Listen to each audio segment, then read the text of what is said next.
I was thinking as I was coming down to the auditorium, there are some days where you really feel it's a gift to be working in a place like Tate Modern. And this morning we opened the latest Student Day commission by Kara Walker. In the tanks,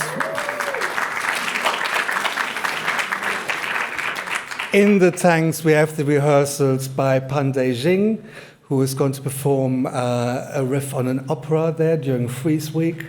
We're installing a major show of Namjoon Paik upstairs in the gallery that will join exhibitions by Olafur Eliasson and Takis. And now we have another artist in the house who is somebody whom we dearly love, treasure, and deeply respect, I should say, amongst many colleagues within the curatorial team. So my name is Achim Borchert-Hume. I'm Director of Exhibitions and Program at Tate Modern. It's my great pleasure to welcome you this evening to Tate Modern and to introduce tonight's speakers. But before I do so, and for that I need my reading glasses, I'm really sorry. To return to my notes, I would like to thank a few people who are instrumental in making this happen. So this event is the first in a new iteration of the American Artist Lecture Series, which is a collaboration between Tate, the Art in the Embassies program, and the US Embassy in London, which some of you may know as quite one of the new architectural landmarks along the south side of the river. Previous speakers in this series have included Glenn Ligon, Julie Mehretu, Spencer Finch, Richard Tuttle, Brice Marden, and Maya Lin. So we enormously look forward to continuing this series with leading American artists in the years to come, and thank our colleagues in the Art and Embassies program and at the US Embassy for making this possible. So to come to tonight's speakers, who actually need very little introduction, I think, either of them. Mark Bradford, born and raised in Los Angeles, in South Los Angeles, if I'm not mistaken. I had the great pleasure of seeing the studio as well as other people, which is an unforgettable experience. But I think what is so extraordinary about Mark's work is, of course, the way he's pointed towards a direction for the future of painting, which in a way perhaps isn't actually painting, but that's something which we can discuss where it falls. I'm sure Michael will touch on that. But it makes a unique contribution to quite a long-standing modernist discourse, but does so from a very particular position of experience, of surroundings, of contexts, of societal and political debates. Mark is the recipient of numerous awards, including the US Department of State's Medal of the Arts in 2014, and was appointed a National Academician in 2013 and received a MacArthur Fellowship Award in 2009. In 2018, Mark was commissioned to create a site-specific work for the US Embassy. It's entitled We the People and is comprised of 32 panels, each 10 square feet wide, featuring select texts from the United States Constitution.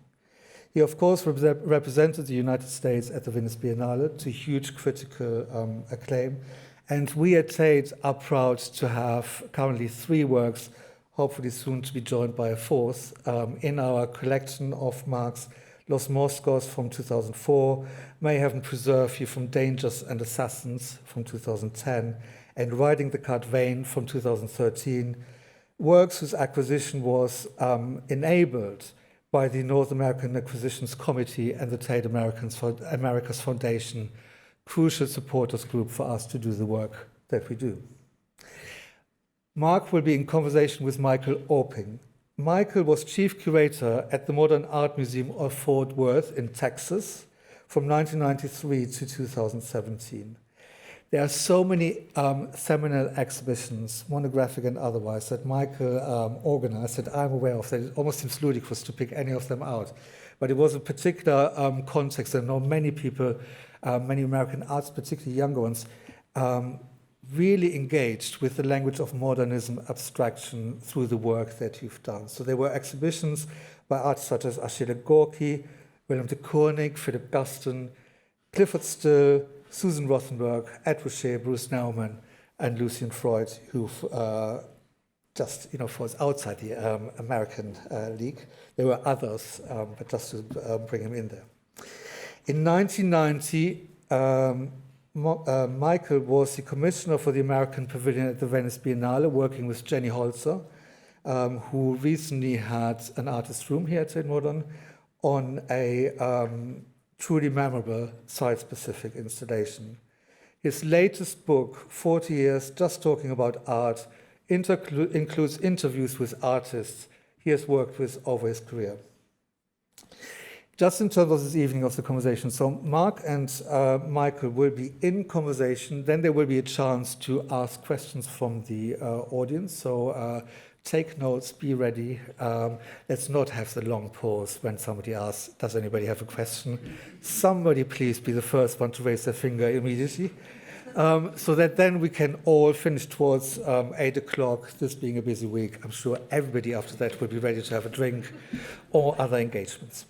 So I would like to thank Mark and Michael for joining us, but the US Embassy, again, Art in Embassies, and of course, Hauser and Wirth, the gallery that works with Mark Bradford.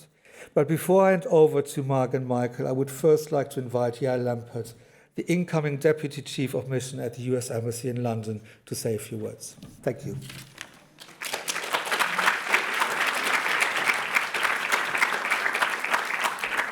Good evening, everyone. It is a real honor and a true thrill to be here this evening, and I promise that I'm not going to speak for very long. Like everybody, I just can't wait to hear from Mark Bradford himself. As I told him, I'm a big fangirl. I represent a fan base of many, many at the U.S. Embassy here in London. And the American Embassy is very proud to be part of the second iteration of the American Artist Lecture Series, and it's just wonderful that Mark can be the one to kick off this second iteration. And so I thank him on behalf of everyone at the U.S. Embassy in London, because Mark has given our community something that is truly so special and meaningful. We didn't give him an easy commission. When the U.S. decided to build a new embassy in London, we weren't looking to build some standard cookie-cutter embassy design. This is one of the most important U.S. embassies anywhere in the world. This was a tailor-made billion-dollar project designed to showcase our very special relationship with the UK. And so we turned to Mark to create a special piece of art that would set the tone for the whole embassy, not just today, but 100 years from now, across the generations. We could not be prouder of how Mark responded to that and the truly exceptional piece of artwork that he created as a result. For those of you who haven't visited and seen it, it's difficult to describe the sheer size of the piece. The work is entitled, as you heard, We the People, and it's comprised of 32 10-foot panels of the U.S. Constitution. And it is a huge statement, literally and figuratively. It's visible to those outside the building, so if you're walking past on the street or riding the bus, it's there for everybody to see. It's not only the backdrop of the main event space of the U.S. Embassy, it's also where we gather together, we welcome our visitors, we celebrate retirements, we confer, we deliberate. And for me, this is a piece that really gets to the heart of what America represents, a multi-textured, multi-layered narrative. With each new age, we reinterpret and we reimagine the living document that is our Constitution. Our country is a perpetual work in progress, constantly moving forward, constantly striving to quote the first words in the first line of our Constitution, to form a more perfect union. And that's a very inspiring idea to see when you come to work every day. And it's a powerful reminder of what we're all about. My other colleagues are inspired in other ways. One colleague told me, as I was asking around for their thoughts in preparation for this talk, that the different layers are a reminder that many of the ideas in the American Constitution go back so much further than our founding, including to the tradition of the Magna Carta here in Britain. Another told me that when he looks at it, he sees the power of the blues with so many different individual elements coming together to form one single masterpiece. And however the piece is interpreted, one thing is for sure. We are really proud of it, we are inspired by it, and we are all deeply grateful to Mark Bradford for creating it and making this a truly incredible and unique U.S. Embassy. So thank you, Mark. And thank you all for listening.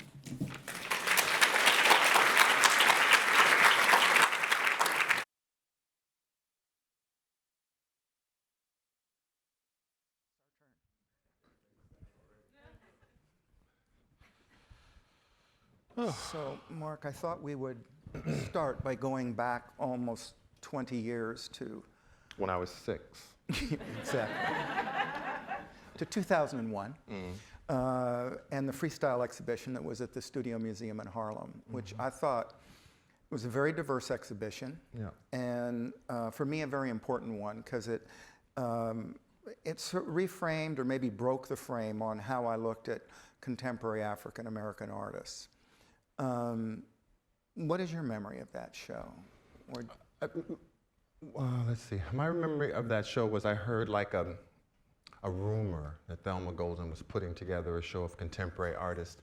And I thought, well, I'm not getting that call for sure. I'm so off the grid in Los Angeles. But I did get the call. How old were you, about? I was, let me see, I was out of grad school 36? 30? Oh, 36. 37, something like that. Same age as I am now. And so when she came to the studio, you hear all this like, you know, Thelma's a legend, and you hear all these things, and all this stuff is swirling in your head, and you're not really sure what she's going to do. But I was chosen for the show, and I was beginning to kind of play with a body of work that I thought had some interest, something from where I was from and where I was trying to go, I think. I mean, Which really. is one of the works in the show was this one on the screen right now. Yeah, Intern X at the New Negro. Yeah. And it was, I think for me, I don't know other people, but in retrospect, I think of it as one of the most nuanced representations of the zeitgeist of that show, which was both seductive on the one hand and confusing on the other. Confusing in the best sense of the word. I would probably be the confusing one. You know, you were. Well, you know, this was a very, very beautiful piece. And, you know, as an old formalist curator, I walked in, I just hugged up next to that because everything else seemed to require something else. And this seduced me. I mean, it reminded me of Agnes Martin. Yes, that's you know, that was the place. But it was a little dirtier, and the grid was a little more unstable. That would be me. Yeah. So rather than the high plains of Santa Fe and the abstraction, the low plains of Compton. It was more like the low plains of Compton.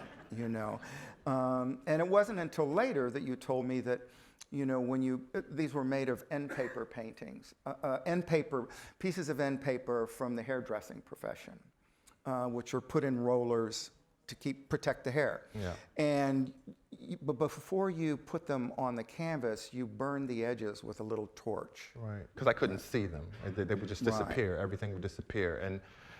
But okay, that sounds amazing, right? But like the real context was you get out of school, you owe $150,000, and you want to have a studio practice, but you don't have any money. But you have a studio because it's really cheap. Right. So I'm sleeping in a studio that's really cheap, and I don't have any money, and I want to paint. I want to do these paintings. So automatically you start looking around for things that you can kind of afford to use and make mistakes with, because so much of what we do is about making mistakes. But if something costs so much money that it's precious, you're not going to make mistakes. You're really going to eke it out.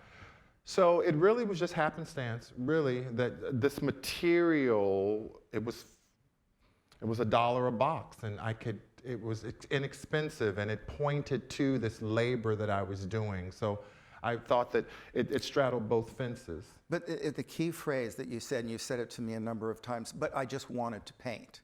Now, yeah, a lot of artists, studio practice. That's different than just saying I want to make art, and you know. And no, I wanted to paint. And you know, or paint. Before you went to Studio Museum in Harlem, you attended Cal Arts, which is outside of Los Angeles, one of the most experimental and theory-oriented schools in the country. Yeah. And you know, one of the founding teachers was John Baldessari. Yeah, I saw that. You know, and John was someone who, you know, like everyone at the school, the premise was, regardless of what medium you worked in, to critique painting. Yeah. So here was Mark coming into Cal Arts saying, but I want to be a painter.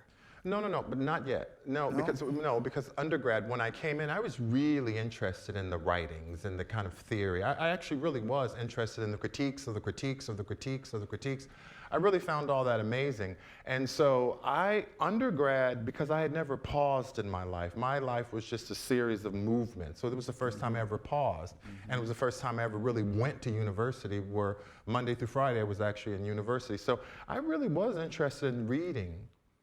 And not much making. I did a lot of experimental stuff. I did performance where I ran around naked, everybody did, right? That's what you do in undergrad. Right? Right? And I did some photography, but it was really just performance. Now, in the back of my head, I was thinking, oh, I really do like to make. I'm interested in making, but I wasn't sure. And when I was in grad school, then I really thought, okay, I'm going to find a way to start painting. And I understood the critique of it, but I wasn't going to fall into an area where I had to defend my practice. I really had gotten out of that by the time I was 6 years old. I wasn't going to defend me. So I wasn't going to go to school and defend something that I was interested in. Does that make sense? It does. It does. You've left out one little chapter, but well, that chapter was that before you went to CalArts, you went to Europe. Oh yeah. And you experienced abstract painting sort of at its origins. It wasn't just an American absorption. No, that's true. Yeah, that's true. Because a lot of the museums in Europe were free. Right. And you could kind of wander through them, because I'd kind of go to clubs all night and be a little hungover, and you would hang out in the parks in front of museums, and you would think, I might as well go through a museum. I'm here. So you entered CalArts as a kind of old school guy, and in fact you were older than most of the students there. I definitely got introduced to like formal abstract painting in Europe, really. The material, I think that came later, probably through Rauschenberg and through like 1950s abstractions and collage and kind of some of the political things that were going on. And from your mother's hair salon. Oh, look at that! Yeah, that's not my mom's hair salon. That's that's interesting. That's the beauty supply. I heard some people over there. That's the beauty supply.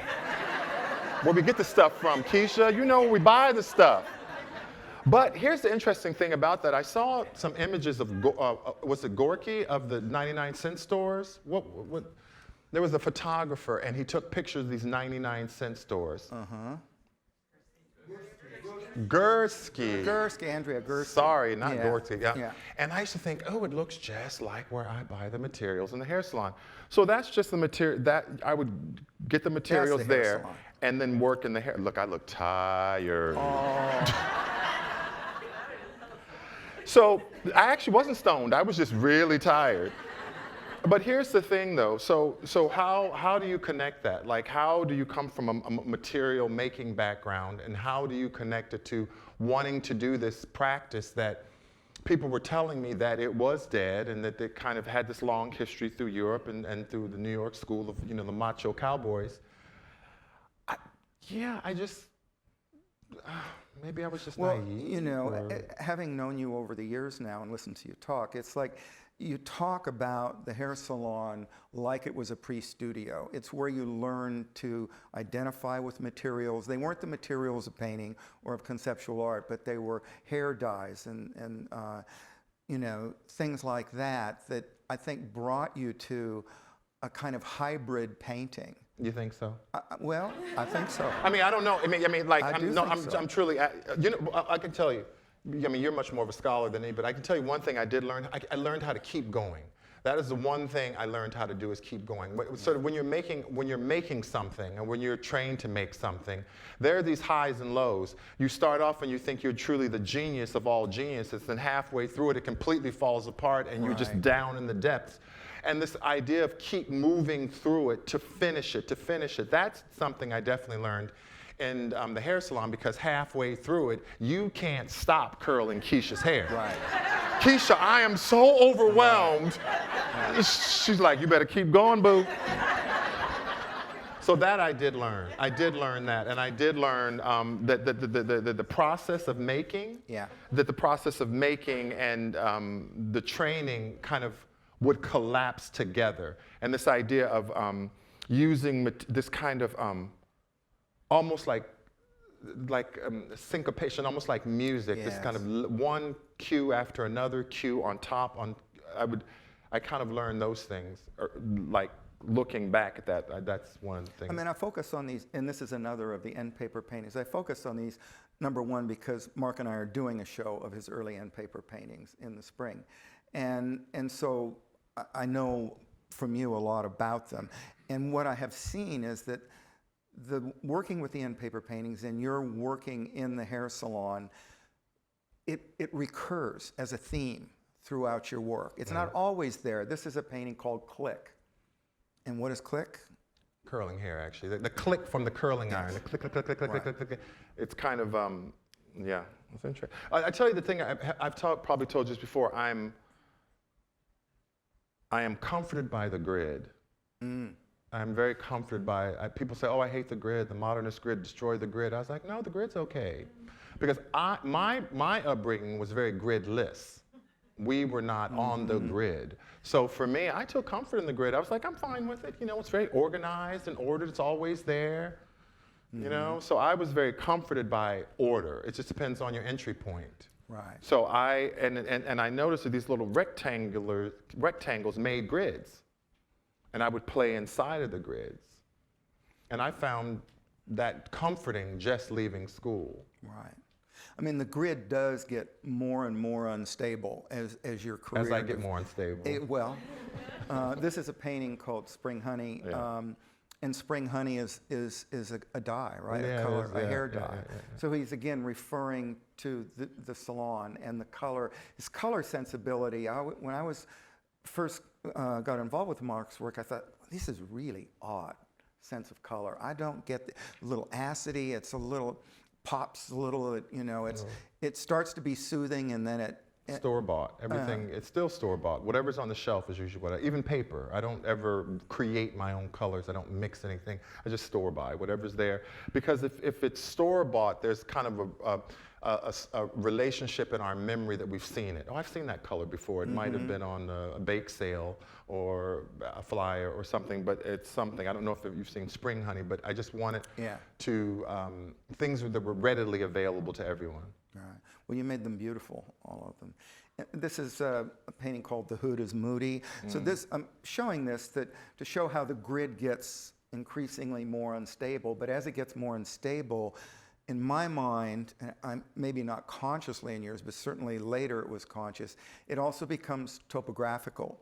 It starts to look like a city like LA, which is not a normal grid.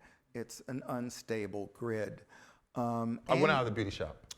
I really had to get out of the beauty shop. Yeah. You know, I had to get out of these. I was starting to get a little uncomfortable talking about, you know, black women's spaces. I'm like, wait a minute now. I was like, wait a minute. It's not really my space. I was kind of like in the service industry, and I didn't kind of want to get into that. And so instead of looking at that space, I looked out, and I was really still thinking about abstraction. And I was thinking, okay, socially, through abstraction, what could I use that still talks about place, talks about kind of where people move? And wait a minute, the kind of the topographical grids. And so I really started moving towards those type of social grids, and then laying my history of abstraction on top of it, and the work floating in between.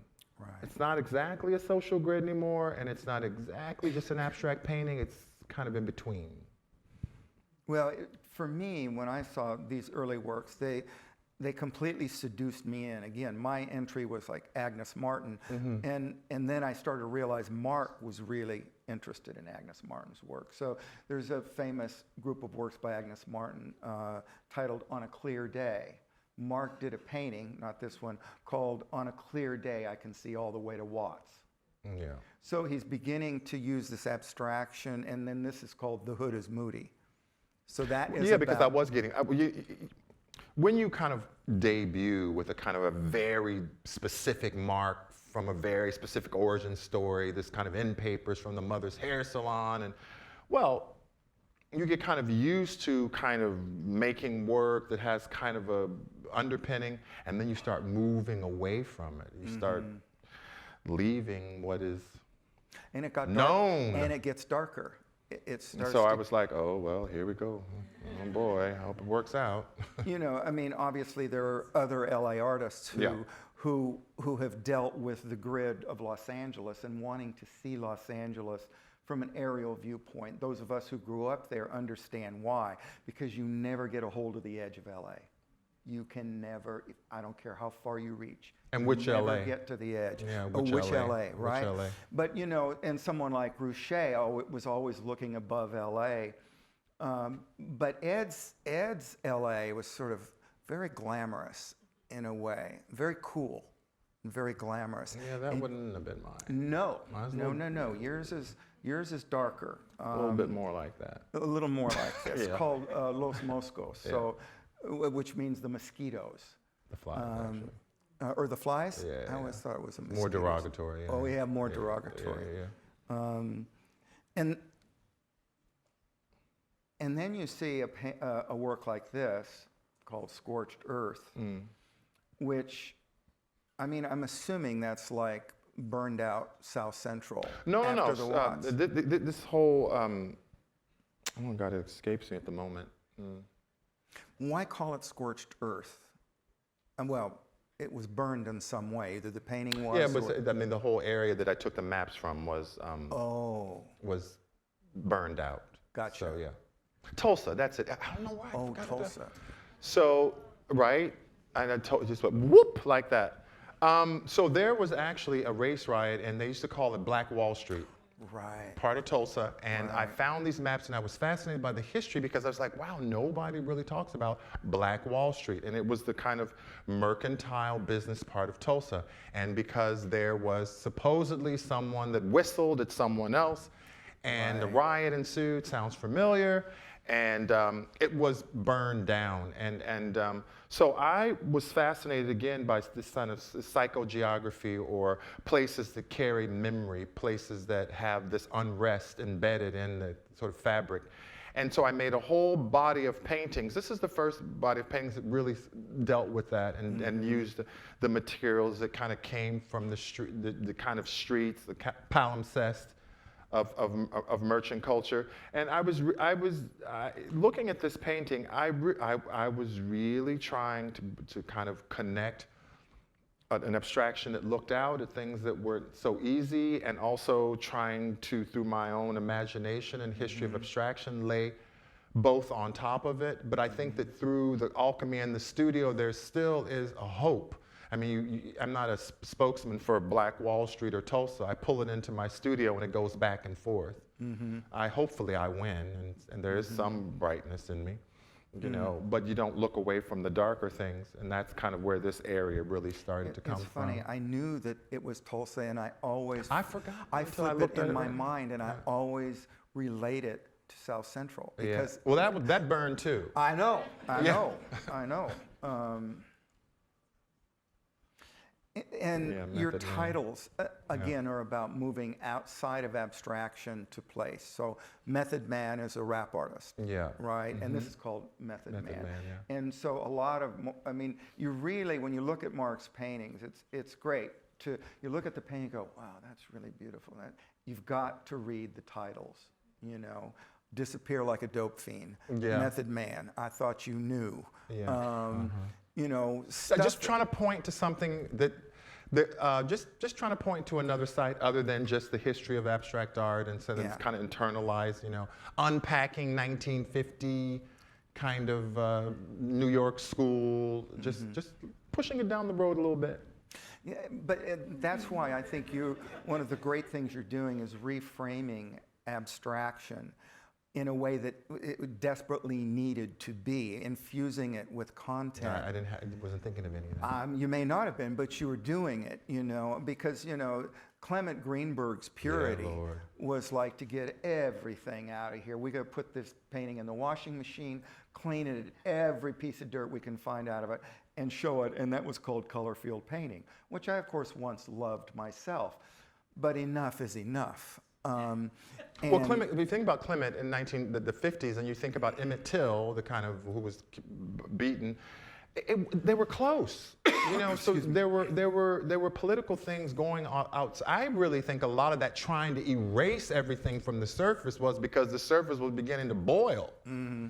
It's like, whoa, let's just kind of clean it, because right around the edges, right around the corner, the civil rights movement was really kicking up. So it's kind of interesting. I mean, Jackson Pollock on the cover of Life magazine and Emmett Till's murder was not that far apart.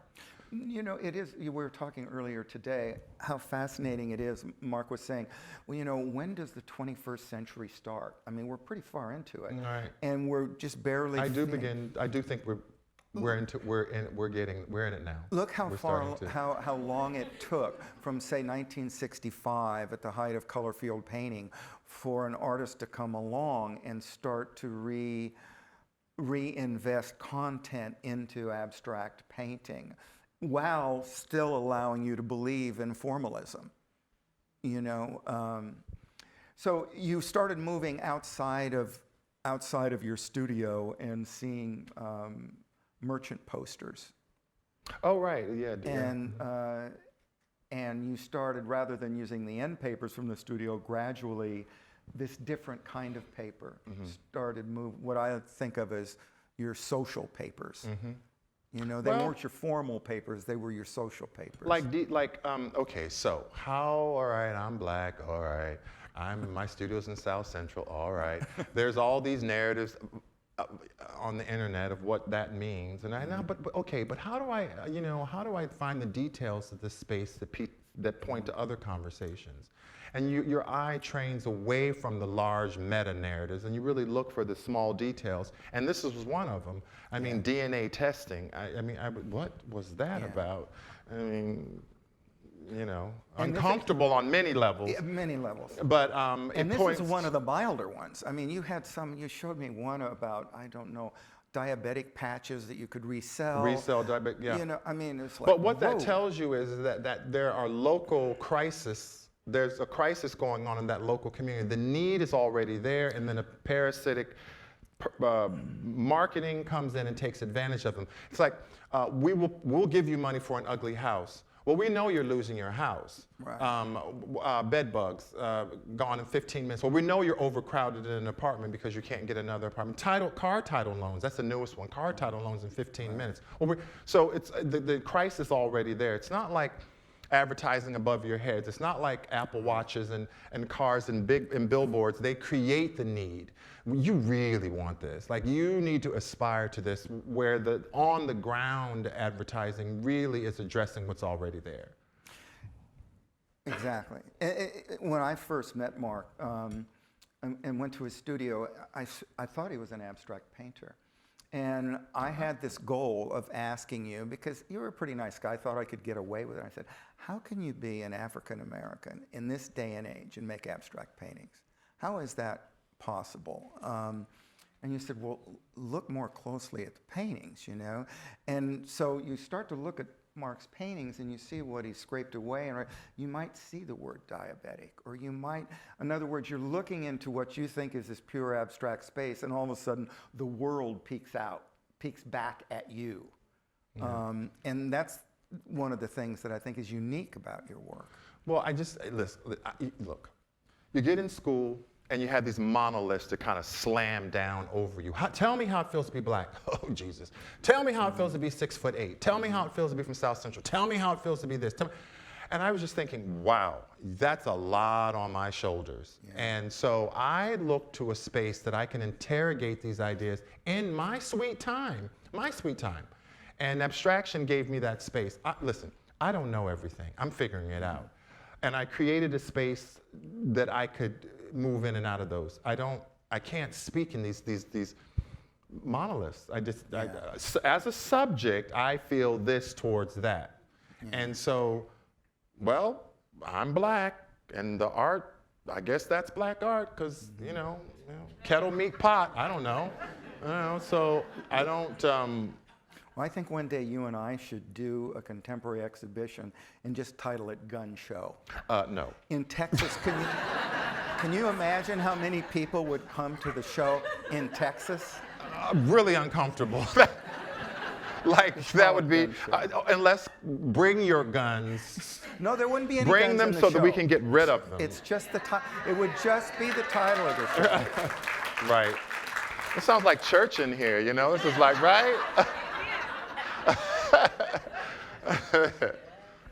Yeah. So obviously these broadsides and merchants posters that you saw, I mean, they're pasted on so thick. Yeah. You know, people come along and just staple them up, and then another guy comes along and staples some over it, and you get something like this.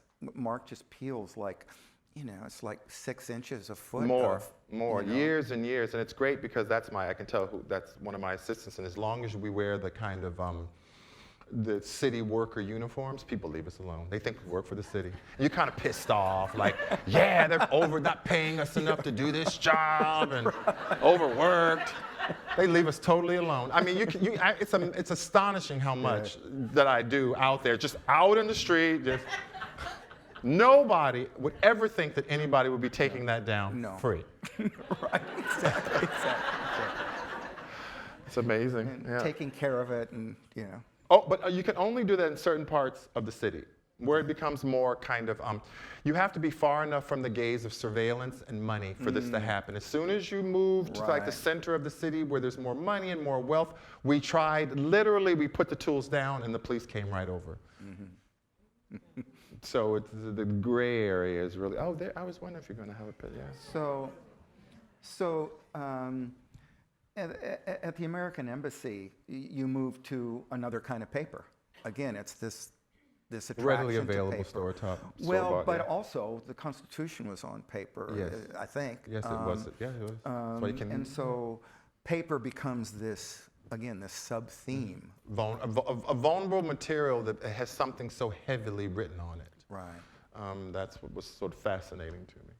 I remember, I'm embarrassed to say I haven't seen this piece at the American Embassy. You've seen it right there. But I'm seeing it here, and but I remember you did a number of studies for it, and I visited your studio, and a lot of the studies are very like gray.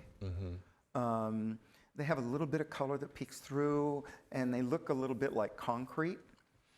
And I always felt like I didn't know what the content of this was other than the Constitution itself, but I felt like it was a sidewalk that people had walked on. Yeah. It's like, and they're kind of walking on the Constitution, and it's kind of being sanded away, or I don't know what the term I want to use. I wanted to feel like a palimpsest. Like, palimpsest of language. I wanted to feel like something that was layered, and that you had to cut through. Just like this idea of aggressively cutting through the layers, for me psychologically. And I wanted to sort of had a topographical and kind of a vulnerable feeling to it. And at the same time, reminding people that this is not a static, that it's not static. That when people don't agree, we push back. And that we protest. When the Constitution was written, I was not part of that Constitution, nor was women, nor were people that didn't own property. So, and that's why we have amendments. And so that was really important for me to kind of look at these historical documents and mean that we all have a voice and we should use it. And we should, when we need to, protest, and we should use it at the voting, and it's something that's alive. Even when I was making it, I was very much aware of that. And I mean, when I saw these studies, I mean, I brought a certain thing to it, given where I was in my politics and how I felt about how things were going, which was, I looked at it and I thought, God, yeah, it just looks worn and tired.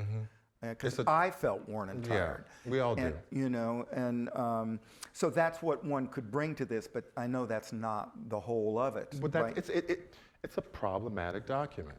Yeah. Yeah, it brings up a lot of different emotions rushing in all at one time. But it is actually, you can see in anything that happens in politics, in any country, they go back to the Constitution. They go back to the amendments. That, whether we like it or not, they will go back to it. So it is still an important document. Right, it is. Right. And so I thought let's not be able to touch the edges of it, like sort of this, like Los Angeles, where you can't see the edges.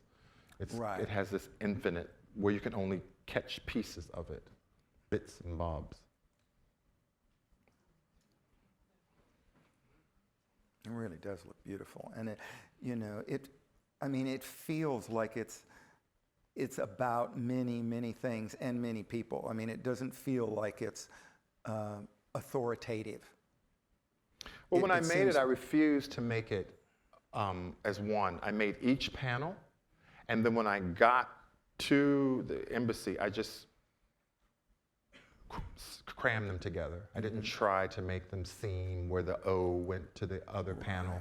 They just kind of slammed together uncomfortably, kind of sat with each other. Is oftentimes what we do. Right. With different politics and different things, we sit with each other uncomfortably sometimes. So I like these different panels all kind of having their individual qualities, but having to be made whole like the planet, right? Right. Yeah. Stunning. That's all we got. Oh, right. Speaking of the planet. Speaking of the planet, yeah. So this is your most recent show. Not the most recent show is here at Hauser and Wirth, opens tomorrow night. But this was your most recent museum show in Shanghai, and you titled it Los Angeles. Yeah. So I mean, the myth Just of a LA. myth. Yeah, it's just a myth. Yeah, it's just. I like to play with myths and what people associate with With these a place? Yes, place. It doesn't. I could have named it. You know, would have been another interesting one. Disneyland. Right. Hollywood. Or, I don't know. Playground. Who said that? And so. Yeah, Blade Runner. Yeah. Because a lot of the imagery actually that I used was from Blade Runner. I got a lot of posters from the Blade Runner film, and that was the basis for a lot of the paintings. It's kind of utopian or dystopian, whichever you feel, like the gun show reversed. It's kind of reading it backwards. And the planets was really this kind of idea that although we are on this one planet together, we're not equal. We're not equal in the way we're dealing with the Earth. Power is not distributed equal. We all are not having a fair share in how to deal with the ecology of the planet. Some countries have a larger footprint, and some countries have a smaller footprint. So instead of making a solar system, I wanted to make a solar system of the same planet to kind of talk about power. Yeah.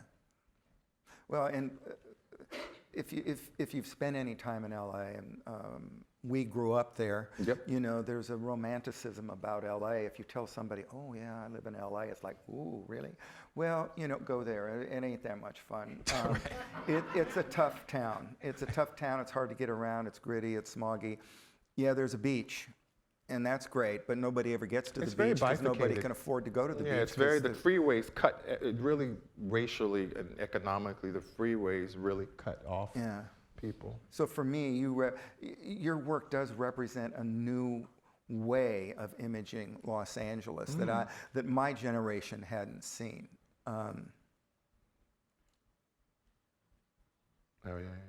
This is also the show in Shanghai.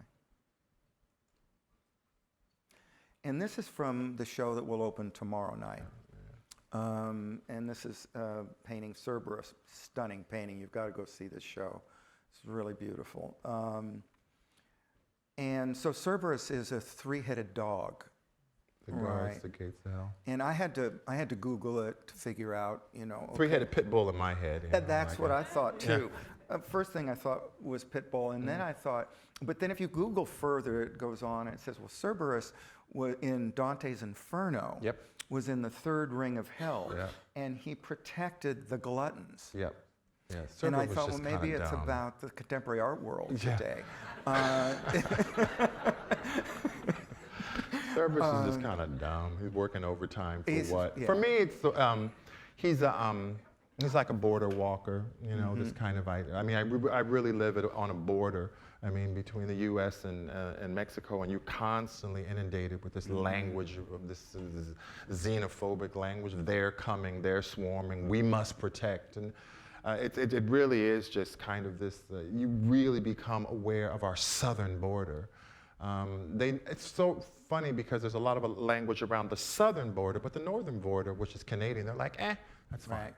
So this kind of messaging and policing and watchdogging and I just thought, yeah, he's just a dumb three-headed dog. You know?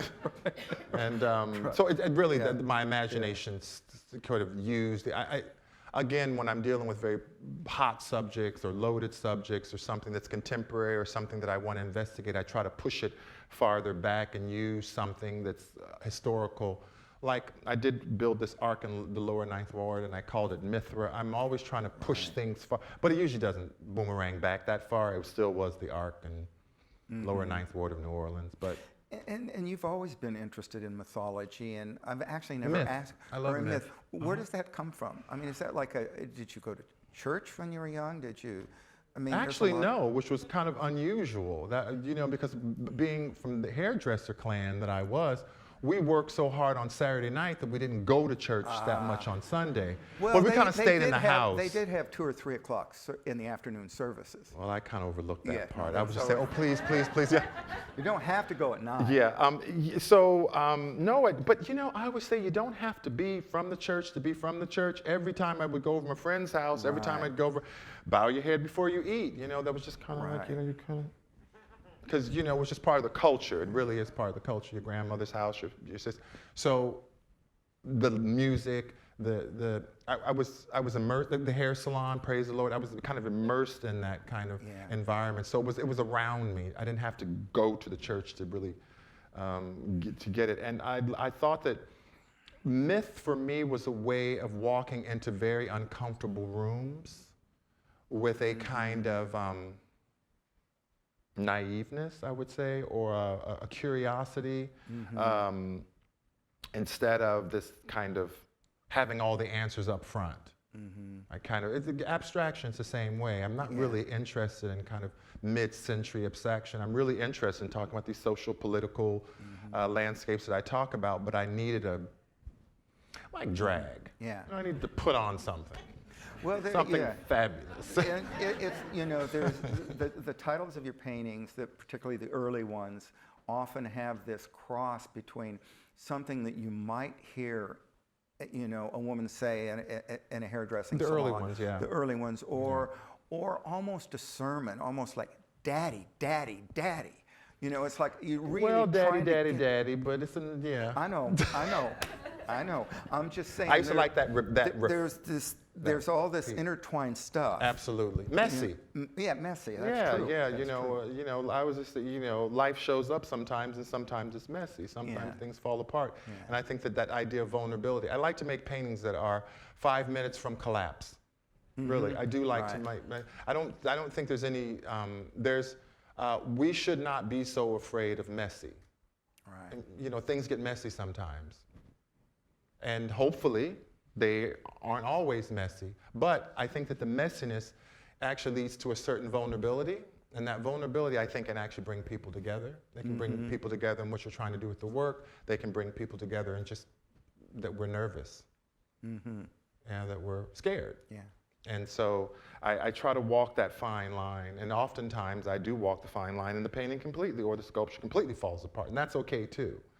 Everything that I make doesn't leave the studio, about half, not even half, probably 40%. But it's okay, because for me it's the process of making, and it's the process of thinking about what I'm making that I'm more interested in than the end result. Now we're always talking about the end result. Right. But the process along the way is actually what I take the most comfort in, which is, I don't know, just how I am. Well, that's probably a good place to, we need to open it up to questions.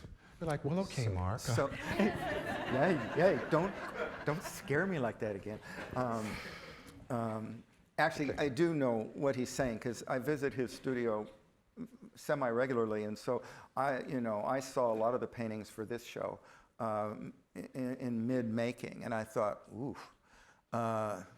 That doesn't look great. Yeah, and that's okay. But they look fantastic because he didn't see them all. He took this. Wait a minute. He took this. Oh, I forgot. This is a great one.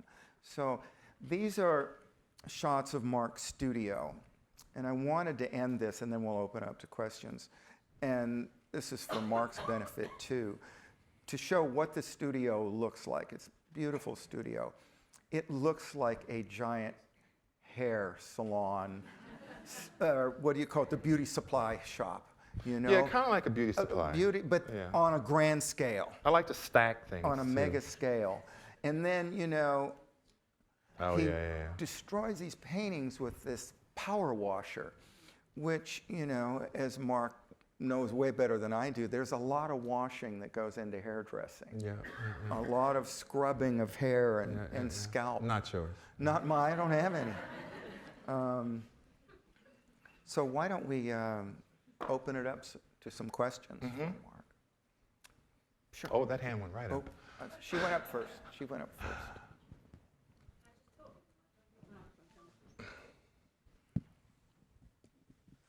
Hello, I just want to say thank you for the talk, and I got a free ticket here from her next door.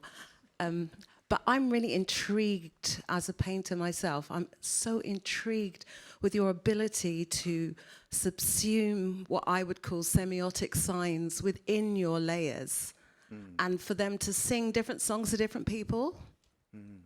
I find it just so fresh and just wonderful. My question is about color and how you use color, and whether color is a sign in itself in your work. Are there codes behind it, and how do you use color?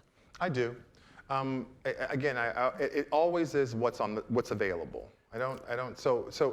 Therefore, by using the colors that are available, there's already language and semiotics around the use value. It's like those are familiar colors. There's kind of, if you go into the paper store, you've seen these colors before. So again, going back to this use value, these greens and blues, you've seen them when you're having a yard sale, same paper. So this kind of, and I kind of instinctively use material that had that sort of language and semiotics built into it, and just kept building on that. I always say I let the material do a lot of the talking for me, so that I don't have to do a lot of the talking. I mean, I really try my best. I really look at material and I kind of say, what is it signing on its own without me saying anything? It's funny, when I was in school, and they would tell us all to go off to the art store at school and buy materials, and I thought, well, how can we all go off to the same art store and create different work? That fundamentally is a problem of where I buy my work from. So I really fundamentally became really interested in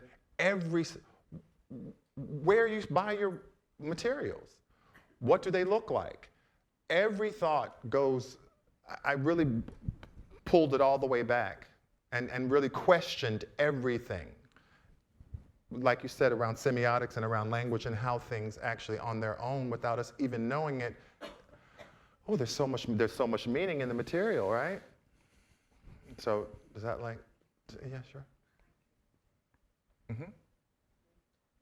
Beautiful hair. To ask you, what comes first, the title or the image? I mean, because this is a gigantic work. I was thinking of Guernica or things like that.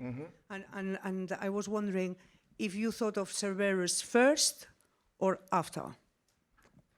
Sometimes the title comes first, sometimes it comes in the middle, sometimes it comes at the end, sometimes it doesn't come at all.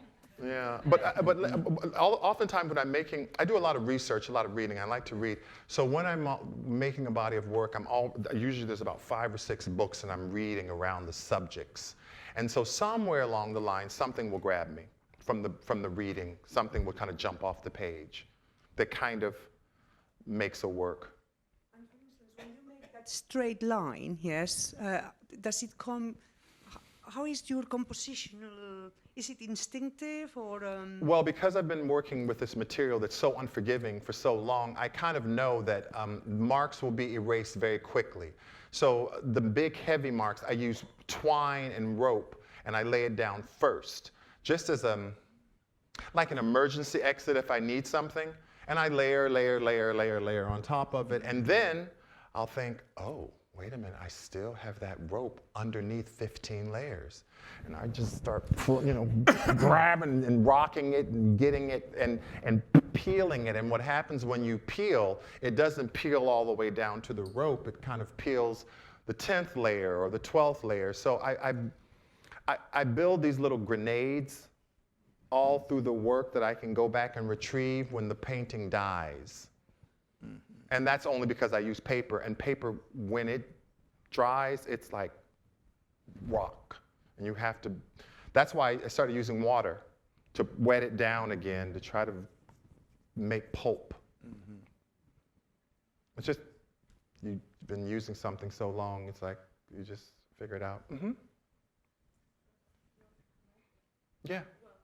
Yeah. I guess I just wanted to ask. Oh, you're back there. Oh, you're way, okay. Well, then we'll just go. Who has the microphone? Hi? Who? Okay. Yeah. Well, I'll get to it. Yeah. She finished? Who's going? You. Okay, Yeah. sorry, that was very confusing. I'm kind of going to go off the rails here with this question, in that it seems like you're one of the few fine artists in this really, and once you get up to a certain level of the art market, there's so much money flying around, and you're one of the few artists that is actually actively giving back to the community and actually doing, I guess, positive projects in respect to that. And I'm wondering what are your thoughts on the idea that other artists don't actually do that? Do you know what I mean? There's like $1 million estate artists that, and they're like opening up, let's say, their own collection. And all that does is make their collection more valuable, right? What does it do for the community, and what does it do for the art? Like, why is there this lack of, I guess, social responsibility within the fine art world? I don't know. I don't think That's a massive question. Well, no. I'll answer from what I know. I don't think that artists are responsible for anything other than what they choose to be. We don't. If a CEO of a company makes millions of, he's not responsible for giving back to the community. So I don't think that the pressure. I don't think that artists have to do that. I think if they choose to, that's their right as they want to. For me, it was not an idea that I was formed before I became an artist, and a lot of the things that I pushed back against or didn't agree with, kind of gender assigned meaning, kind of violence toward women, lack of access to contemporary ideas, all that things, I just thought, oh, wouldn't it be interesting to kind of expand my practice? And so it was very natural. I think that making more available our ideas to a larger group of people outside of just them always asking them to come here is something that I'm very interested in. I think that the ideas that we're talking about here can also be talked about on the other side of town. They can be talked in churches. They can be talked to everything. I think that us moving out into other circles and kind of demanding equity in popular culture circles is very healthy for us. So I would encourage anybody to, if they choose to do it, do it. I don't think you have to wait for the market. I don't think you have to wait for anything, because I've always was interested in it. The first thing I was interested in was when I did an artist studio with visiting artists, and I would always notice, oh, and if you want to go and talk to the kids.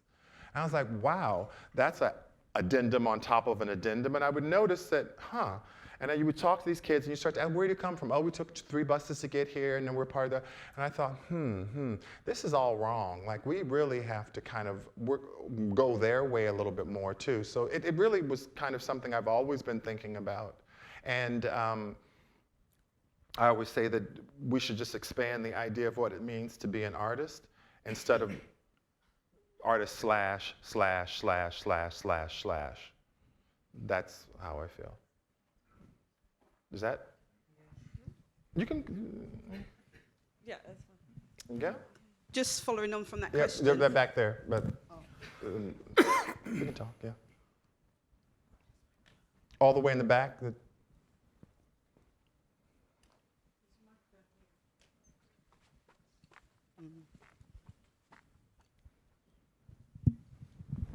Evening, Mark. How are you? I'm good. What's been the hardest bit to navigate so far? Coming from a place like Compton.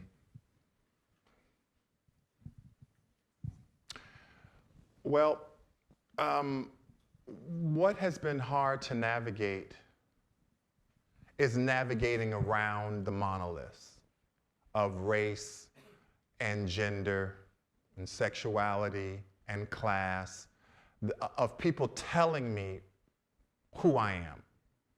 I quietly and in a kind of a jokingly way will tell you exactly who I am and exactly how I feel about things. But especially in the US, where I would say that being born in a black body is to be born in a political body. And so I always say that the black body walks in first, then the height walks in. Then after that, finally Mark walks in third. So I have to do a lot of catching up. So what is constantly something that I'm constantly navigating is subject, object, subject, object, subject. And oftentimes I walk out and I am now an object of someone else's profiling. I'm no longer Mark Bradford giving a talk at the Tate. So it's this constant navigation. But I think that that's the good work. I mean, really, equity to me is something that you are sitting at the table of power and you're demanding a gaze that looks, this is what I look like. And so it is something I don't mind doing. I always call them teaching moments. You know, every time I get on the plane, oh, you're a basketball player. No, I'm actually not a basketball player. I'm an artist. Oh, really, a singer? No, not a singer. You know, a visual artist. And you kind of watch the race, the biases kind of short-circuiting. And it just depends on how you want to deal with it. I deal with it through humor, but I think it's work that needs to be done. I think it needs to be done in local communities, international communities, and I think that these conversations are healthy. So that's my biggest challenges. Thank you. Yeah. Yeah. There's one right there. Hi there. I suppose it sort of expands on that point. You've been sort of somewhat positioned as a sort of, what's the word? Representative of American contemporary art. You know, you represented America at the Venice Biennale. Tonight's evening is sponsored by the American Embassy. You have that amazing work in the American Embassy. How do you feel about being given this sort of responsibility in representing your country? Do you feel pressure? How do you feel about it? They would like for me to feel pressure to represent my country, which I never did, and they would like me to feel. You know, I have had to navigate a lot around what I call architecture. When I did the Hearst show and I did something based on the Pickett's Charge, it was really having to deal with like the architecture. At the embassy, grappling with the architecture. The U.S. Embassy, grappling with the architecture. I feel like these things I had to gravitate around. It's the same thing I was talking to the young man in the back. You state your case clearly and you state your intent. And everything else you simply can't control. I was making a body of work for the US Pavilion. I certainly was not carrying the burden of my whole country or my race on my back. That's not freeing, and that's not fun. And that I have to keep a light step to be free enough to navigate where I navigate. When you start to carry things, the same people that lift you up for carrying the right torch are the same people, if you misstep, that will tear you down. Sure. So my thinking is, I'll just stay on the ground, thank you very much. I don't need a pedestal, I don't need anything. So I've always been very cautious of kind of accepting those that kind of language. I speak for me out of my condition, and and that's okay. They can write about however they need to write about it, but I take a subject position to most things. So no, I don't carry a heavy burden. Thanks. For very long. Unji's over there laughing, yeah. Mark, Jean Bogossian. I love that name.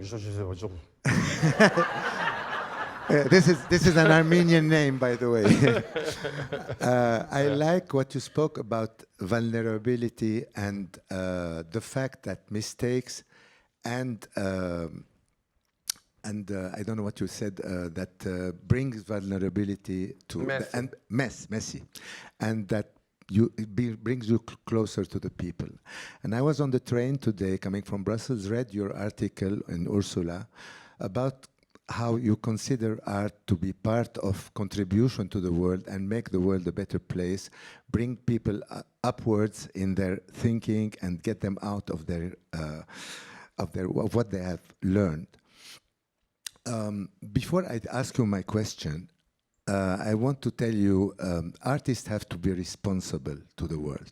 And I think this is what you said in your article. We have a foundation in Brussels that is meant to bring closer the culture of East and West through art, the only language, because other languages, religions, politics, and identities have shown their limits. And we want to bring closer the cultures of East and West, not only the East and West, but the East and the East through the West, because Orients are disoriented, they need to be reoriented, and Occidents are accidented today. My question is, we say artists say art is the question. I want to ask you if you consider art is the answer. That's a big question. That's a big monolith question. But what I can say is I don't know when art, I think that art belongs in the conversation. I don't know, we are obsessed over kind of mainstream conversations and allowing people to sit on, on art boards from larger heads of state and big companies. I think that we should be sitting on boards of corporations, and they should be listening to us. I think that our voice should be at the table alongside everyone else's, and I think that that will make some movement in the conversation. I don't think that we are. I don't think we're outside of anything. I think that we have really interesting ideas. So I would say start there. I would say start at that kind of a thing. That's my kind of thing, yeah. So Mark, they asked me to kind of keep an eye on the time because I think someone from the embassy wants to make a remark to conclude this. So maybe we could. Yeah. Oh, okay. I thought you had said 9:40. Yes. Angie, you should be saying something. The smartest person I know. Is it possible to visit the U.S. Embassy to see your piece? No. That's what I thought. That's why I'm asking. Yes, it is. I'm sure it is. I mean, so you can just show up and. I don't know. Yes, I'm sure. Maybe when she wraps up at the end, she'll explain how. Yeah, I think so. If you want an admission ticket. Thank you anyway. Yeah. Unfortunately, no. Oh, that's so funny. Really? There are occasionally, like for the Open House London, we'll open it up, but because of the security, it is hard for us to have it as something that people can come in and out of. You can see He's my cousin. Really, really well. Same dad, different mom.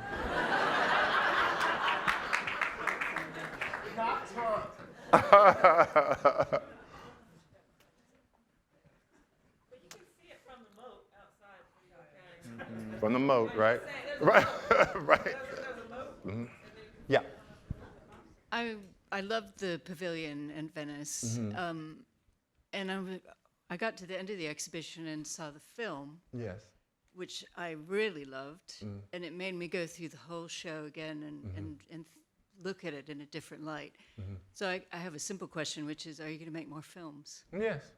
I enjoy it as a medium, and ending with this kind of Niagara, this young man walking through this landscape with the potentiality of something great or something potentially very violent to happen is something that I like to talk about and I like to kind of work with, especially in film because it's a medium that has to do with it.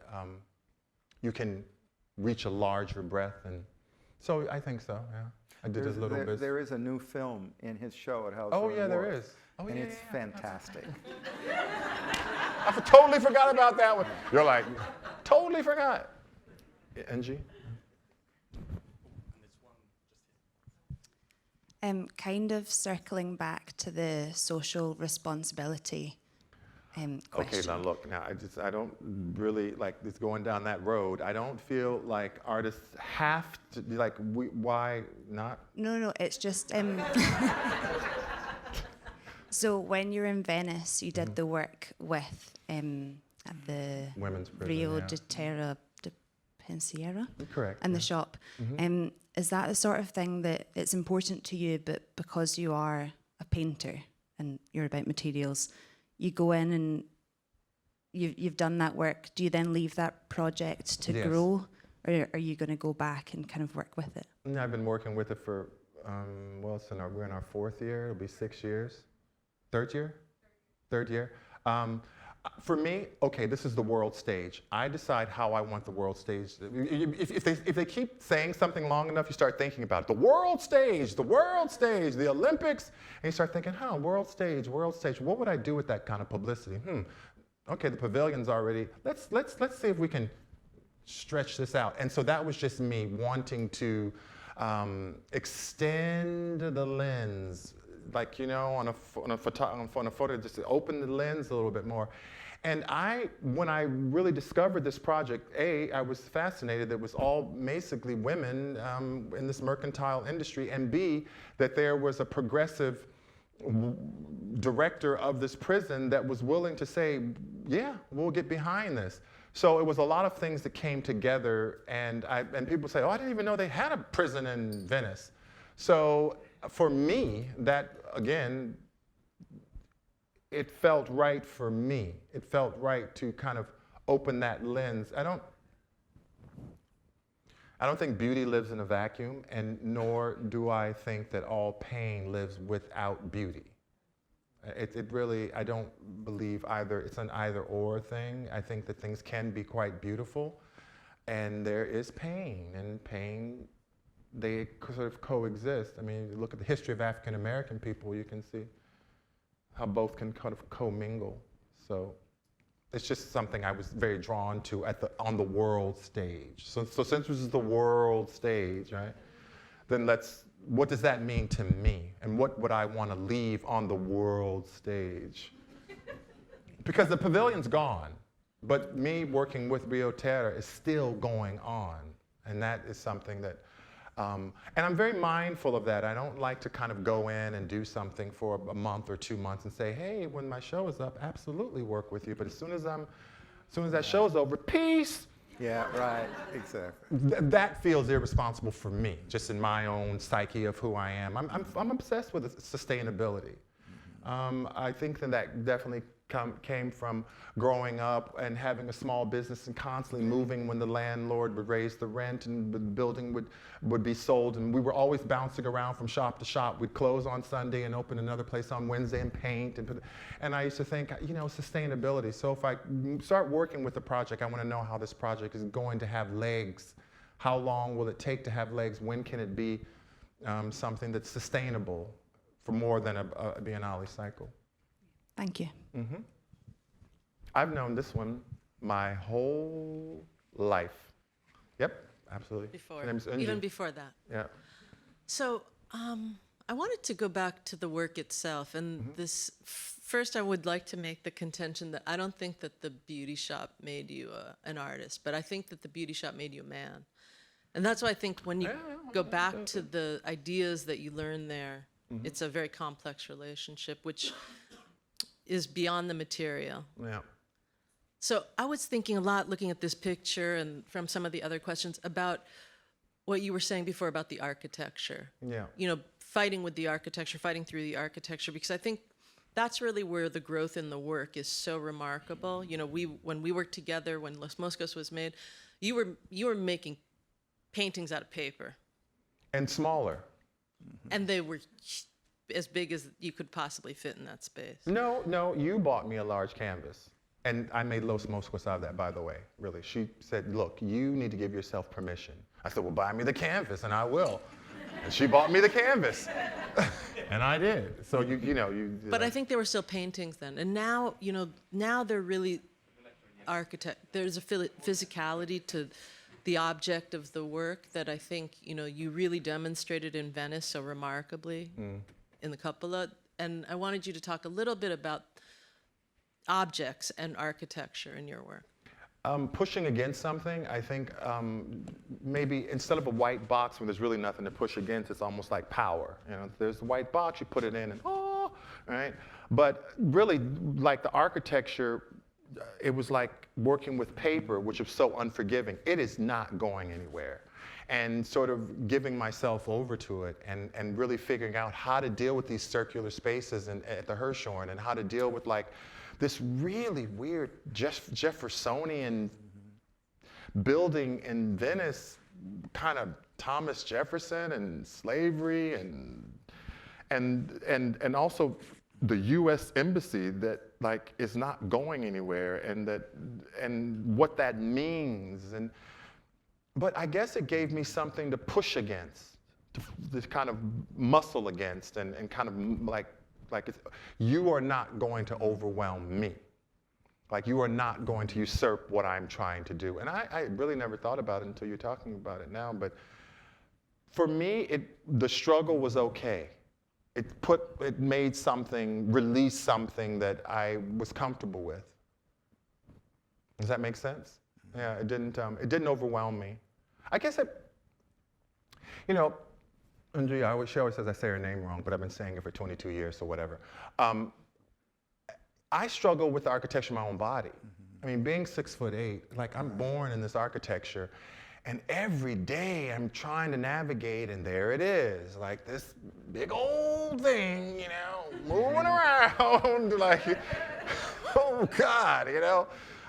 And trying to navigate people navigating with it and people's relationship, and then trying to just be Mark. I'm just trying to be Mark here.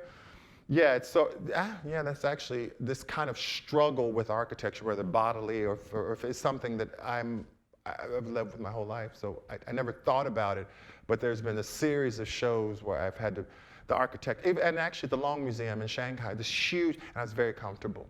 It's like very comfortable saying, no, I can make this. And Phillida. Oh, I just saw Phillida. They're telling me, hey. Oh no, okay. There's Phillida Barlow. Oh, I love you.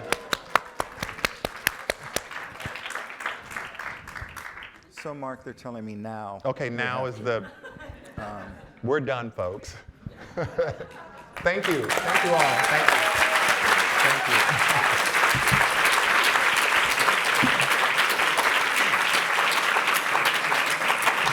I want to say a few things. Mark, thank you so much for doing this. I know you've been incredibly busy. We've taken a long time to kind of put this together, so we're very pleased. Michael, thank you so much for facilitating this really incredible conversation. And I like to sort of close with that art belongs to the conversation. That's what I'd like to sort of close with. And I want to say a few quick things. I want to thank Sue Ellen. I want to thank Louisa. I want to thank the Tate. I want to thank my colleagues at the American Embassy. I also want to thank Ms. Marjorie Sussman and Ambassador Sussman, who, with my former colleague, Virginia Shore, our chief curator at Art and Embassies, had the vision and the ideas to not just work on this Tate lecture series, but also the commission that Virginia, worked so incredibly hard on. So thank you all, and have a good evening. Thanks.